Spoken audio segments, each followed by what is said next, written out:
পোশাক খাতের শ্রমিকদের জন্য ন্যূনতম ৫,৩০০ টাকার নতুন মজুরি ঘোষণা করা হয় গেল বছরের নভেম্বরে। পরের মাস থেকেই তা পাবার কথা শ্রমিকদের, কিন্তু এক বছরে সব কারখানায় এই মজুরি নিশ্চিত করা যায়নি। পোশাক কারখানায় নতুন মজুরি কাঠামো বাস্তবায়ন নিয়ে চলতি বছর একাধিক সংগঠন সমীক্ষা চালায়। ২০ থেকে ৩০% কারখানা এখনো এই মজুরি কাঠামো বাস্তবায়ন করেনি বলে এসব সমীক্ষায় উঠে এসেছে। নতুন শ্রমিকদের শিক্ষানবিশ হিসেবে কাজ করানো ও বছর শেষে ৫% হারে মজুরি বাড়ানোর বিষয়েও মালিকদের অনীহা দেখা গেছে। এক বছর পরেও ৫% মজুরি বৃদ্ধি করার কথা ছিল এবং মিনিমাম ওয়েজে সেখানে স্পষ্টভাবে লেখা আছে।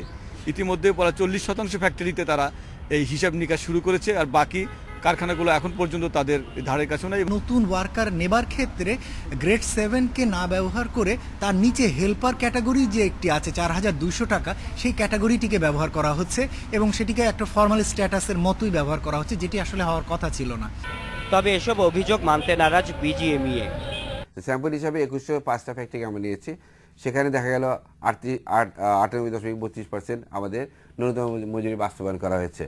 তো এটা ভেরি গুড সাইন। আমি যদি এখানে ৩৫০০ করি তখন দেখবেন যে ৯৮ বা ৯৬ এই টাইপের কিছু একটা থাকবে।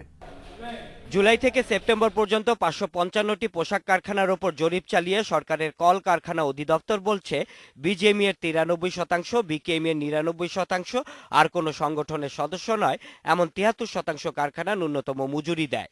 অর্থাৎ ১১% কারখানা নতুন মজুরি কাঠামো অনুসরণ করে না। Shaon Hasnat, independent news, Dhaka.